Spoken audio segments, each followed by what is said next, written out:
La prisión era un lugar frío, lúgubre. Más bien era una cueva, de acuerdo a las personas que han visitado el lugar histórico.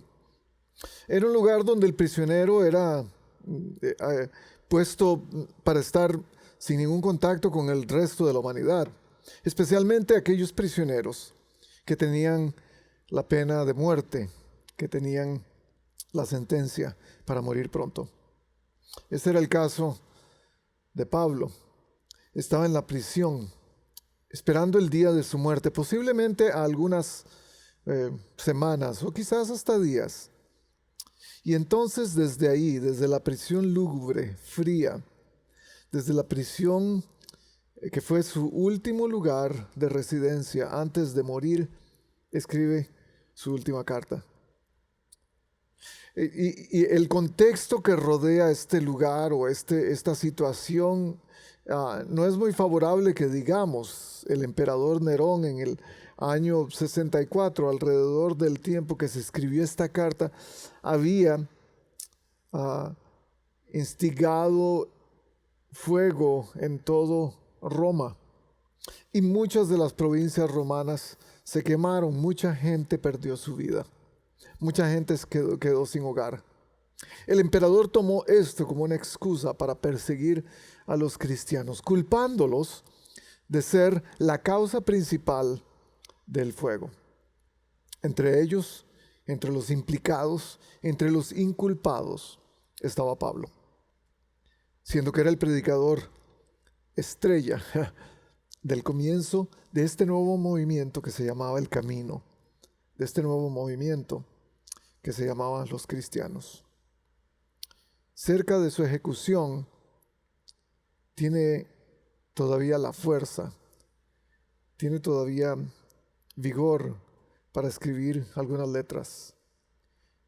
A este hombre que él considera su hijo, a este hombre que él considera un compañero en la fe, a este hombre que él considera un discípulo.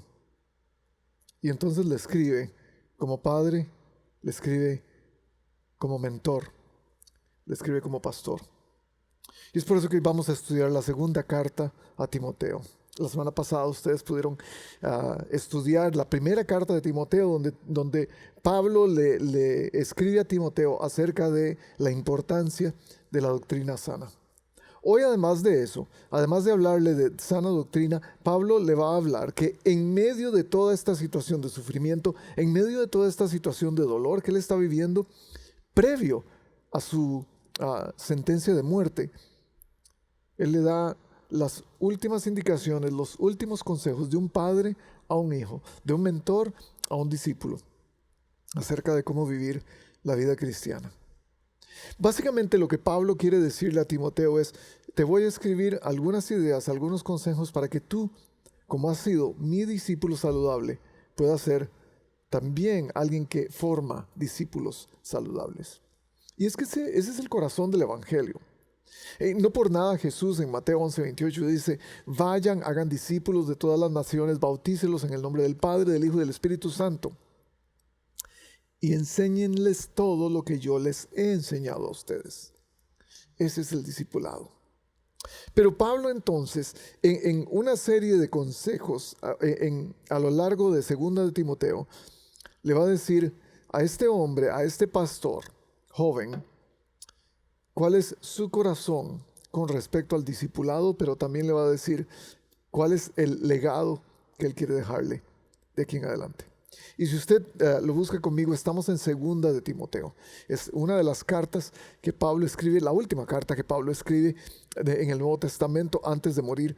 Y vamos a leer algunos pasajes claves. Y voy a darles algunos de los consejos que Pablo le da a Timoteo, que es su discípulo de confianza.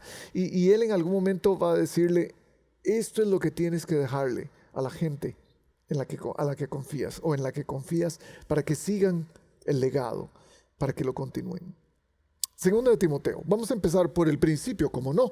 Tenemos que comenzar por el principio. Gracias por estar con nosotros. Gracias por acompañarnos. Es un honor entrar a sus pantallas donde quiera que esté, en el carro, en su teléfono, en su iPad, en su computadora, en donde quiera que esté, en su televisor inteligente, en su televisor que no es tan inteligente, en cualquiera de sus aparatos electrónicos. Gracias, de verdad, por darnos la oportunidad de entrar hasta sus casas para poder compartir el mensaje de esperanza, que es el mensaje de Cristo. Segunda de Timoteo. Empezamos por el principio, versículo 1, capítulo 1. Vamos a leer los primeros versículos. Pablo, apóstol de Cristo Jesús por la voluntad de Dios, según la promesa de vida que tenemos en Cristo Jesús. A mi querido hijo, y esto es una frase sumamente pastoral. Es obvio que la relación entre los dos era muy estrecha. A mi querido hijo Timoteo, que Dios el Padre y Cristo Jesús nuestro Señor te concedan gracia, misericordia y paz. Wow, con solo esa introducción ya nos movió el corazón. Y empieza a hablarle más personalmente en el versículo 3. Al recordarte de día y de noche en mis oraciones, siempre doy gracias a Dios, a quien sirvo con una conciencia limpia como lo hicieron mis antepasados. Y al acordarme de tus lágrimas, anhelo verte para llenarme de alegría. Traigo a la memoria tu fe sincera, la cual animó primero a tu abuela Loida y a tu madre Eunice. Y ahora te anima a ti. Parando ahí un poco, dando un poco de historia, parece que Timoteo era un ciudadano romano. Él era el pastor de la iglesia en Éfeso y este hombre de padre griego y madre judía había crecido en el evangelio solamente por la insistencia, la constancia, el amor de su abuela y de su madre. Obviamente su abuela también era judía, la mamá de su mamá, Loida y Eunice. Y entonces sigue diciendo Pablo, de esto estoy convencido, de que ellas fueron las que te trajeron la fe sincera. Por eso, dice el versículo 6, te recomiendo que avives la llama del don que Dios te dio, que recibiste de Dios, cuando te impuse las manos. Pues Dios no nos ha dado un espíritu de timidez, sino de poder, de amor y de dominio propio. En estos versículos yo veo encerrada una verdad sumamente importante. Y es el primer punto en sus boletines que quiero que lo marquen. En primer lugar, yo creo que el primer consejo que Pablo le está dando a Timoteo en estos versículos es que los sufrimientos te hagan valiente, que no te hagan víctima. Y es que el contexto en donde se escribe esta carta, el contexto a través del cual Pablo ha estado envuelto, pero también Timoteo en muchos aspectos, es sufrimiento. Esta iglesia naciente, esta iglesia primeriza, esta iglesia del primer siglo, nace en medio de sufrimientos, de persecuciones, en medio de dificultades. Ya lo hemos visto con Pablo en muchos de sus viajes misioneros, en todo el libro de Hechos, que fue la serie anterior que predicamos aquí en North Coast. El evangelio nace en medio de persecución, en medio de contratiempos, en medio de castigos físicos, en medio de acusaciones, de juicios, de pedreadas, de apaleos. Pablo lo entiende bien. Y entonces, en primer lugar, esto es lo que le dice Pablo a Timoteo de alguna manera. Y lo que podría decirnos a nosotros hoy, que los sufrimientos te hagan valiente, no víctima. Número 1, que los sufrimientos te hagan valiente, no víctima. Más adelante en el versículo 8, Pablo dice esto. Así que no te avergüences de dar testimonio de nuestro Señor, ni tampoco de mí, que por su causa soy prisionero, sufrimiento. Al contrario, tú también con el poder de Dios debes soportar sufrimientos por el Evangelio. Versículo 11, capítulo 1. De este Evangelio he sido yo designado heraldo y apóstol y maestro. Por ese motivo padezco estos sufrimientos, pero no me avergüenzo porque sé en quién he creído y estoy seguro de que tiene poder para guardar hasta aquel día lo que le he confiado. No parar en la victimación de nuestros sufrimientos, al contrario, más bien hacernos más valientes a través de ellos. Ahora, déjeme darle un poco de idea de qué está ocurriendo en este primer siglo, en esta iglesia del primer siglo. Estos cristianos están arraigados a la fe que les han pasado los apóstoles, Pablo siendo uno de ellos. Los cristianos están arraigados a esta fe conociendo que Jesús dio su vida en propiciación por sus pecados. Ahora, algo importante que ver aquí, no es fácil seguir a un maestro crucificado. No es fácil seguir a un maestro que dice, sigan mi ejemplo, mueran para poder vivir, tomen su cruz cada día y síganme. Eso no es sencillo. No es sencillo vivir en sufrimiento. Para el mundo, sufrimiento es una señal de debilidad. Para el mundo, sufrimiento no quiere decir que vas a salir bien de las cosas, al contrario. De hecho, en el Antiguo Testamento, para el pueblo judío, sufrimiento quería decir que había pecado de por medio. Si usted sufría, quería decir que había un pecado de por medio. No es fácil seguir a un maestro que te dice que en la vida vas a tener sufrimiento. Juan 16:33. En este mundo afrontarán aflicciones, pero anímense, yo he vencido al mundo. Ok, me animo, pero eso no quita mi sufrimiento. Y usted entiende porque usted ha sufrido, usted ha pasado situaciones difíciles. A pesar de que en estos días mucho del evangelio triunfalista nos dice que ser cristiano nos va a hacer vencedores en todo tipo de cosas. Entonces, sacando un versículo fuera de contexto, nos van a decir que vamos a ser vencedores en todo. Y sin embargo, los que queremos ser vencedores en todo, seguimos pasando a través de sufrimientos. Esta es la cosa, es que ¿cómo voy a aprender a vencer? ¿Cómo voy a vencer si no he aprendido a sufrir? Si no he aprendido a perder. Esta es la realidad de la iglesia del primer siglo. Una iglesia sufriente, una iglesia perseguida, una iglesia adolorida. El asunto no es, o todo esto no se trata, o la pregunta no es si vamos a sufrir. Claro que vamos a sufrir. En el mundo vamos a tener aflicción. Jesús lo dice claramente. El asunto es cómo voy a atravesar ese sufrimiento. ¿Qué voy a hacer a través de lo que me está pasando? ¿Qué voy a hacer a través del divorcio que estoy teniendo? ¿Qué voy a hacer a través de la infidelidad? ¿Qué voy a hacer a través de la falta de dinero? ¿Qué voy a hacer cuando no tengo trabajo? ¿Qué voy a hacer cuando la enfermedad ataca? ¿Qué voy a hacer cuando las circunstancias en mi trabajo me obligan a tener que irme de mi trabajo y no tener sustento para mi familia? Yo creo que una de las preguntas que tenemos que hacernos es ¿qué vamos a dejar que hagan nuestros sufrimientos en nosotros? ¿Vamos a dejar que nos hagan valientes por la manera en que los atravesamos, o vamos a dejar que nos transformen en víctimas? La diferencia es gigantesca. Un valiente atraviesa a lo que tiene miedo. Ser valiente no quiere decir no tener miedo de algo. Ser valiente significa, a pesar del temor que tengo, voy a atravesar y voy a enfrentar lo que me da tanto miedo. Pero ser víctima es quedarse a vivir en el miedo. Es quedarnos depositados, encerrados, pegados en lo que nos da temor y no tener ningún tipo de acción. Este es el síndrome del dolor perpetuo. Es que cualquier cosa que me hiere me paraliza. Lo que no puedo realizar me va a dejar pegado en mi vida. Y ya vemos muchos que hemos pasado por esas situaciones. Usted entiende bien. Yo creo que estoy hablando honestamente, estoy hablando de tú a tú con usted en este momento. Hay cosas que nos dan tanto temor, hay cosas que nos hacen sufrir tanto, hay cosas que nos pegan tanto en el corazón, hay circunstancias tan difíciles en la vida que nos paralizan.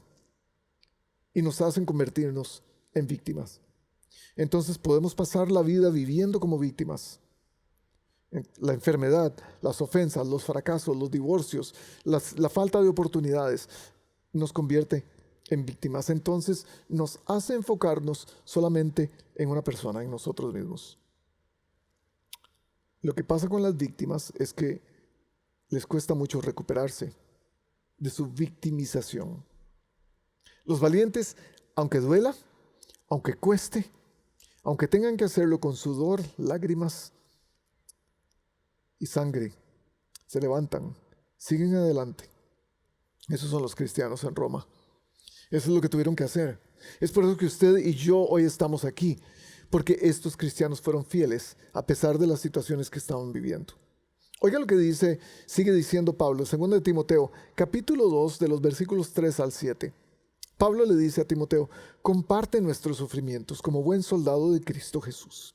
Ningún soldado que quiera agradar a su superior se enreda en cuestiones civiles. Asimismo, el atleta no recibe la corona de vencedor si no compite según el reglamento. El labrador que trabaja duro tiene derecho a recibir primero parte de la cosecha. Reflexiona en lo que te digo y el Señor te dará una mayor comprensión de todo esto. El sufrimiento es necesario para nuestro crecimiento, es parte del discipulado cristiano. Ahora, no quiero decirle que si usted es cristiano, inmediatamente significa que va a sufrir. La vida va a traer circunstancias, la vida va a traer contrariedades. Pero en medio de todo esto, ¿cuál es tu mentalidad? ¿Qué estás pensando? ¿Eres víctima o eres valiente? ¿Te vas a quedar pensando en lo que tanto te duele? ¿En lo que tanto te ha hecho la vida? En pobrecito yo, en cómo me conmisero a mí mismo, cómo reclamo cada día por lo que me está pasando, cómo cambio completamente mi actitud y cambia mi actitud hacia los demás por mi papel de víctima en la vida.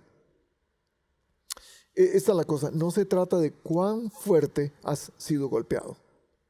Siempre vamos a ser golpeados fuertemente.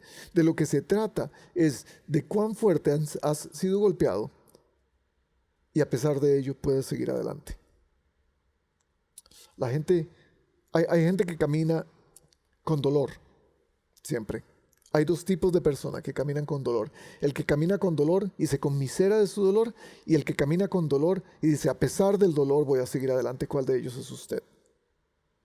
Ese es el primer consejo que Pablo le da a Timoteo.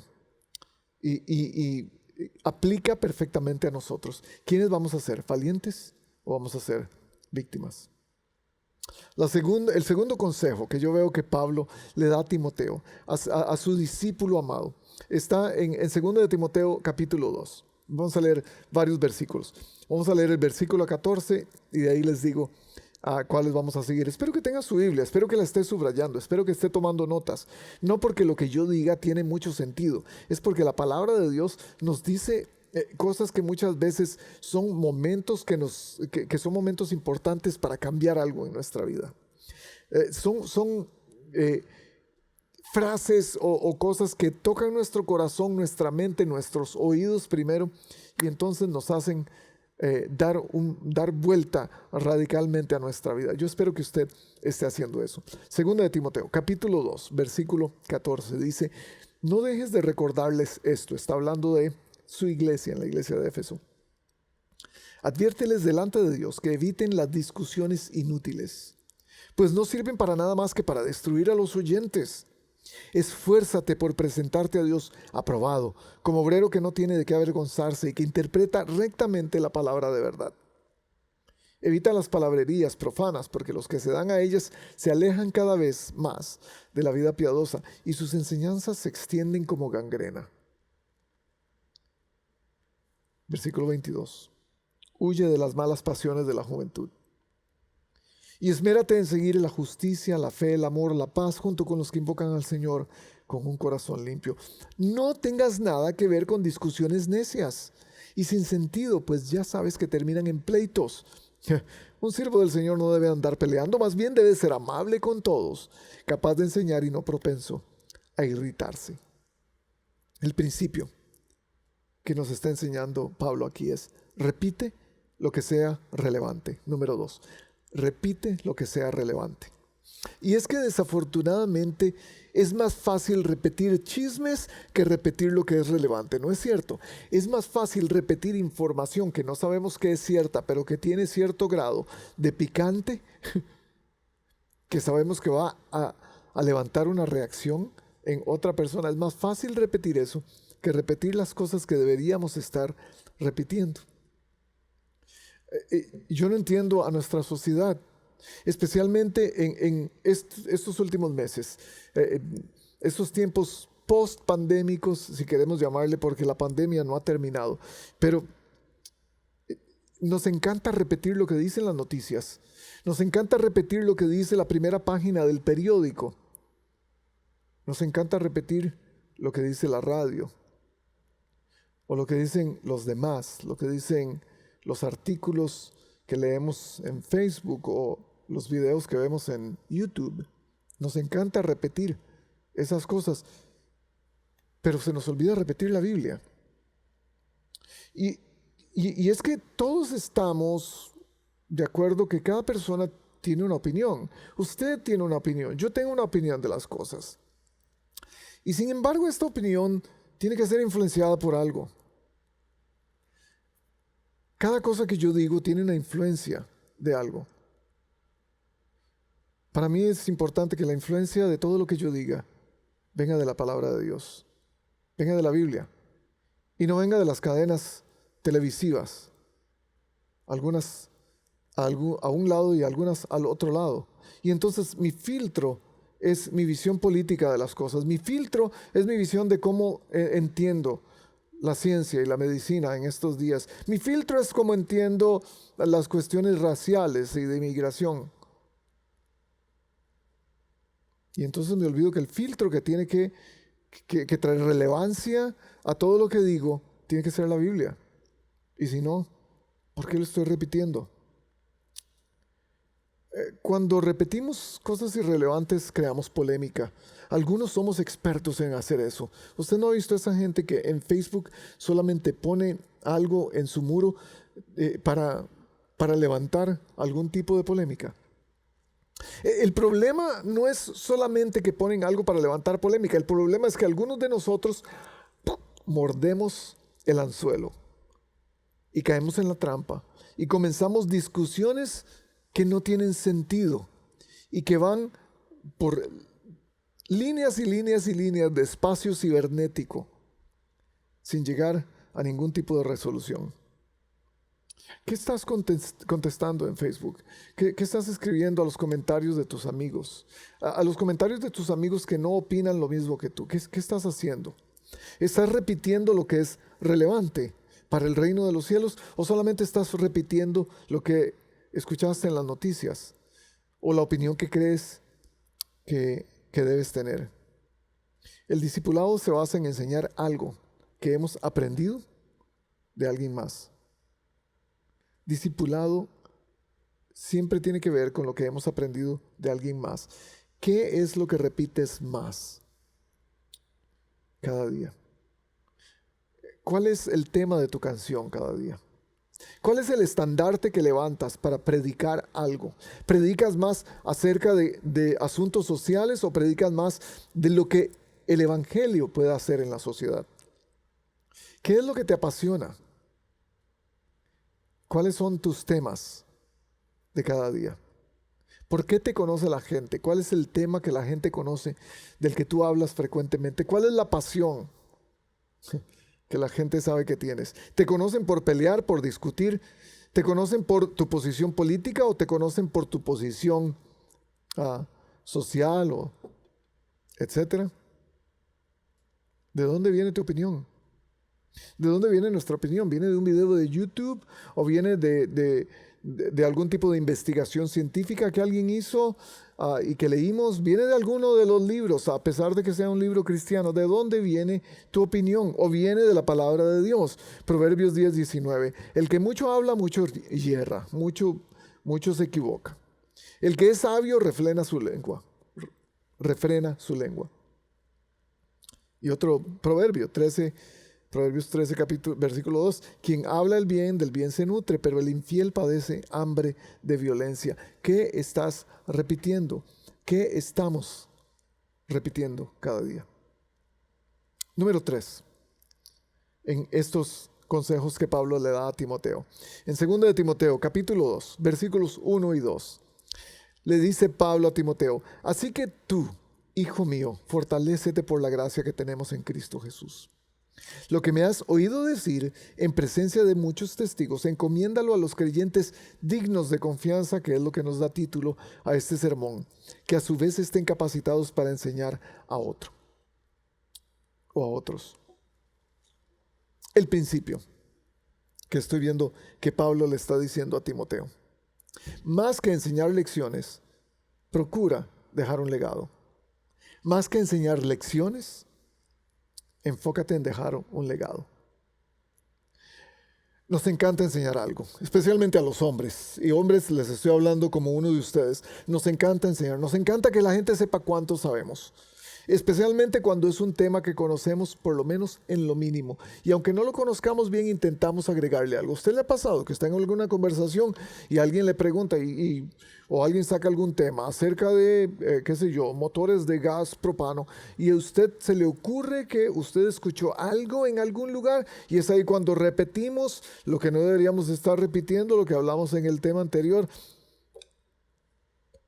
y queremos sonar importantes? Queremos dejar una lección. Muchos de nosotros estamos más enfocados en dar lecciones que en dejar legados. Y creemos que nuestra opinión es la excusa correcta para enseñar algo. Para que la gente sepa que sabemos algo. Para darle una lección, para ilustrar a alguien. Pero lo que nosotros creemos, nuestra opinión no es una lección para nadie, si no es relevante. Si nuestra opinión no está sazonada con la palabra de Dios o con el Evangelio, es solamente una opinión. Hay mucho conocimiento en el mundo y no quiero desacreditarlo. Por supuesto, los que hemos pasado por la academia, por los estudios superiores, no, hemos saboreado el conocimiento, pero conocimiento por conocimiento no vale de nada. Y eso es a lo que me refiero. Porque si algo es relevante para ti, no quiere decir que sea relevante para los demás, necesariamente. Y esa es la importancia de tener conciencia de sí mismo, porque la mayoría de nosotros queremos dar lecciones o queremos enseñar algo, o pensamos que nuestras palabras tienen algún valor, sin pensar que la relevancia no es para los demás, sino solamente para nosotros. Y es ahí cuando, en lugar de palabras, deberíamos estar más enfocados en dejar legados. Y si no entendemos quiénes somos nosotros, y si no entendemos cómo nos ven las demás personas, vamos a estar siempre tentados a dictar cátedra, a decirle a la gente por qué tienen que escucharnos a nosotros. Pero estamos muy bien porque nosotros creemos que somos. Pocas veces pedimos una opinión de alguien más que nos diga: lo que estoy hablando tiene sentido para ti. Lo que estoy hablando tiene importancia para tu edificación, para la edificación de tu vida. Y es que se nos olvida algo. A los que nos gusta hablar, se nos olvida algo. Que las mejores lecciones que se dan en la vida son con ejemplo, no con palabras. Y es por eso que el legado es más importante que cualquier palabra. Las cosas que haces por ti mismo se van cuando ya tú no estás. Pero las cosas que haces por otras personas se quedan como un legado para siempre, por generaciones. Y es ahí donde el legado es muy diferente, porque el legado tiene más que ver con lo que dejas en el corazón, no en la mente. El legado tiene más que ver con no tanto con el conocimiento que tú le dejas a alguien más, tiene que ver más con cómo estás plantando a esa persona en un suelo fértil para que sea una persona productiva y una mejor persona en su vida. La meta no es vivir para siempre en el cristianismo. Por supuesto, Jesús nos promete que vamos a vivir con Él plenamente y para siempre. Pero la meta no es encontrar la fuente de la juventud. La meta para el cristiano es dejar algo que viva para siempre. Dejar algo en la vida de otra persona para que viva para siempre. ¿Y qué mejor que Cristo? Que es el camino, la verdad y la vida, como lo vimos en los sermones pasados. El legado de Pablo es el Evangelio, no por su opinión, sino porque es lo que Cristo le pasó a él. Lo que Cristo le dio a él, él se lo está dando a los demás. Esta frase de Benjamin Franklin yo creo que ilustra muy bien lo que estoy queriendo decir. Si no quieres ser olvidado después de morir, hay dos opciones. O escribes algo digno de ser leído, o haces algo que sea digno de ser escrito. ¿En cuál parte estás? Algunos pensamos que nuestra cátedra, que nuestra escritura, que nuestro grano de arena en el mundo tiene que ser escuchado porque sí. Pero ese es un legado verdaderamente. El legado familiar no es el que le dejas a tus hijos solamente, sino el que dejas en tus hijos. Muchos pensamos que el legado se trata de la cantidad de dinero, de la cuenta bancaria, de los bienes materiales que vamos a dejar, el negocio que estamos planeando para dejarle a nuestros hijos, todo el bienestar, la educación, etc. Claro. ¿Qué has dejado dentro de ellos? ¿Cuál es el carácter que has dejado dentro de tus hijos? ¿Qué estás sembrando en el corazón de ellos? ¿Qué lecciones estás aprendiendo que son un legado para los otros? También, ¿qué legado has tenido tú? Algunos de nosotros no hemos tenido la oportunidad quizás de que alguien nos deje un legado, y es por eso que Pablo está escribiéndonos hoy y está diciendo, este es el legado más grande, el discipulado que Jesús está queriendo que yo haga con todos ustedes, es dejar en su corazón la semilla del Evangelio, la eternidad de Cristo en ustedes. Es fácil decir que enseñamos la palabra de Dios. Para los que predicamos, es fácil decirlo. ¿Y la práctica? ¿Dónde queda? ¿Qué tipo de legado le dejamos a la gente como ustedes que están escuchándome? Y yo espero que estas palabras puedan encontrar tierra fértil en su corazón para que nazca el fruto del Espíritu Santo que tiene que estar allí. Esto es lo que dice Hebreos 11. Aunque todos los héroes de la fe obtuvieron un testimonio favorable mediante la fe, ninguno de ellos vio el cumplimiento de la promesa. Eso sucedió para que ellos no llegaran a la meta sin nosotros, pues Dios nos había preparado algo mejor. Eso es lo que pasa cuando usted deja un legado de fe. Aunque usted no ve el resultado, usted sabe que se va a quedar en el corazón de las personas con las que lo compartió. Por eso, número 4, el siguiente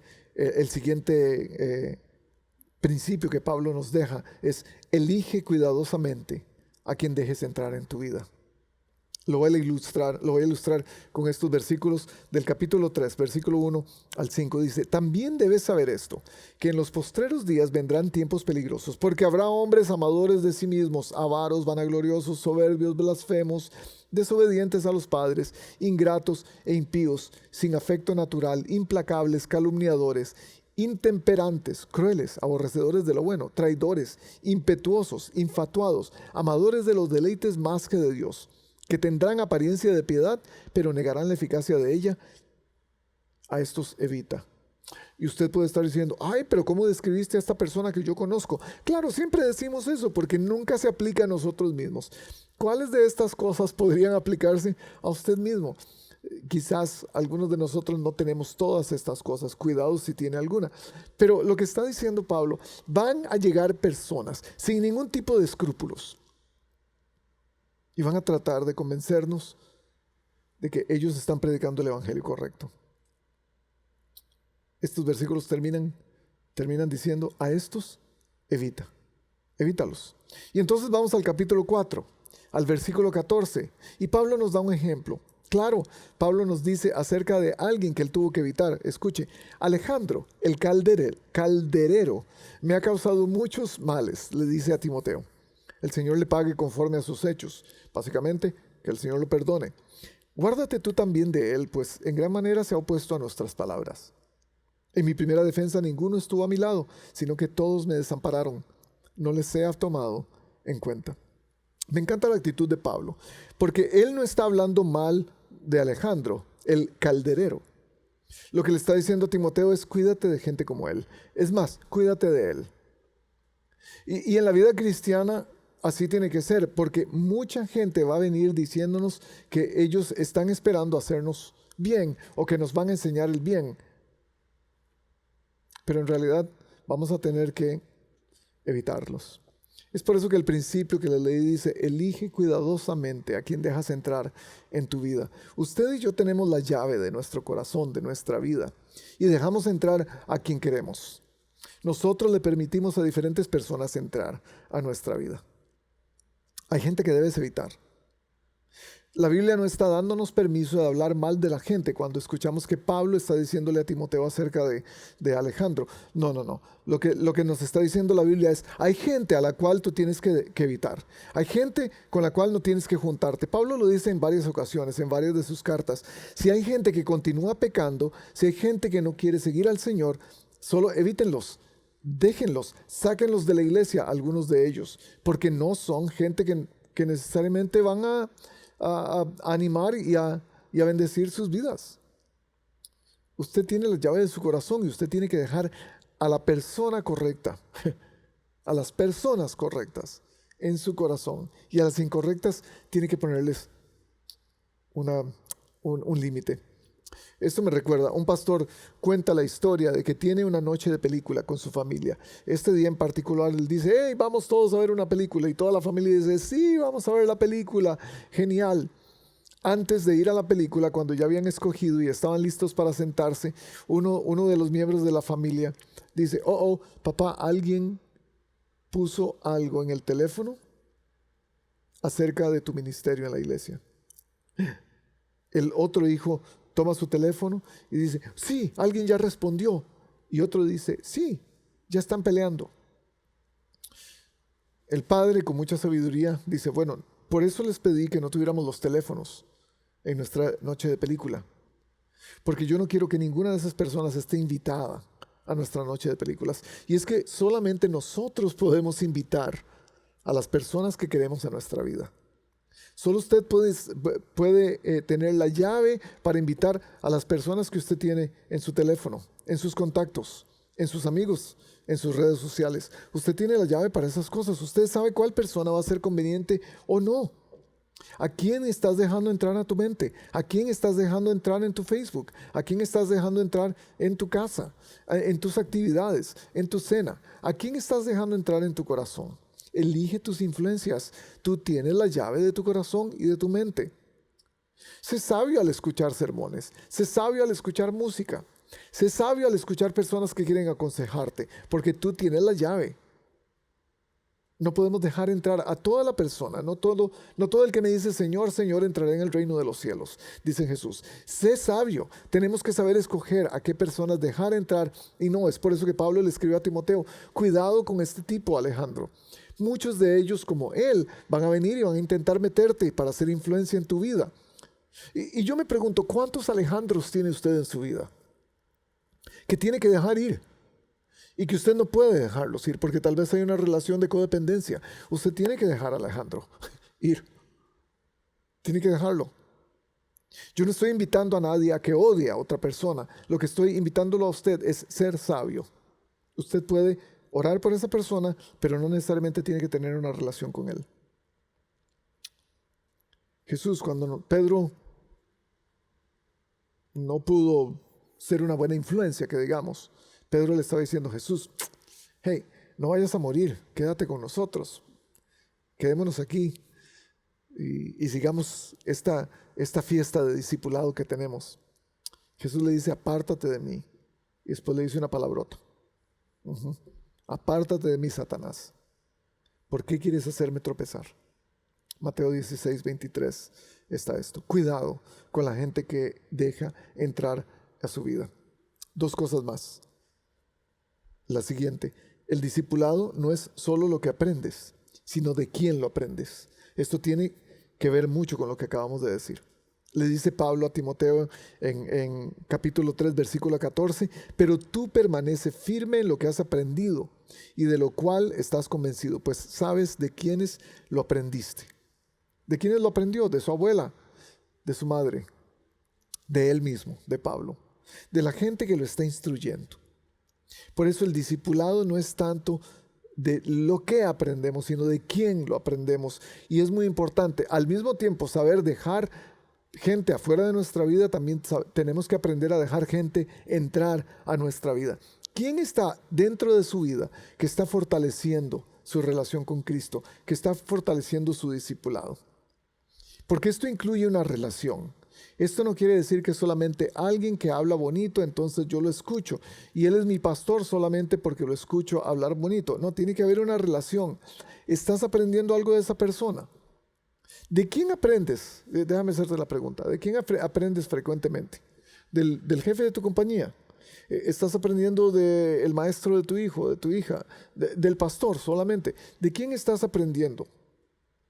Muchos aprendemos de gente que conocemos por YouTube, pero no hay ningún tipo de relación que tengamos con ellos. Muchos aprenden de la noticia de la televisión, muchos aprenden de los políticos y nunca los han conocido, no tienen ninguna relación con ellos. Entonces no es solo la información que recibimos, sino también la fuente a través de la cual viene esa información. Eso es importante. Nosotros debemos convertirnos en fuentes dignas de información y fuentes dignas de vida. Es por eso que Pablo le dice en el capítulo 2, versículo 2 a Timoteo: lo que me has oído decir en presencia de muchos testigos, encomiéndalo a creyentes dignos de confianza. Es gente que confía. Tú enseñas a gente en la cual confías y tú también aprendes de gente en la cual tú confías. Y aquí viene la pregunta: ¿usted es un medio de enseñanza confiable? ¿La gente puede confiar en usted para ser discípulo, para ser discipulado por usted? Ahora, ¿estás discipulando de alguna manera? ¿Qué estás diciéndole a la gente? ¿Cuáles son las palabras que estás usando? ¿Cuál es el lenguaje? ¿Cuál es la motivación que estás usando para ser la persona correcta para guiar a otro? ¿O solo piensas que por ser un cristiano de 20 años, de 30 años, tienes la autoridad de ser más maduro que otra persona? Yo creo que te voy a tener que desmentir en eso, porque no es así. No es el tiempo que tengas en el cristianismo, es la pasión que tengas por Cristo y por su gente. ¿A quién le estás enseñando en el Evangelio? ¿Quién te enseña a ti?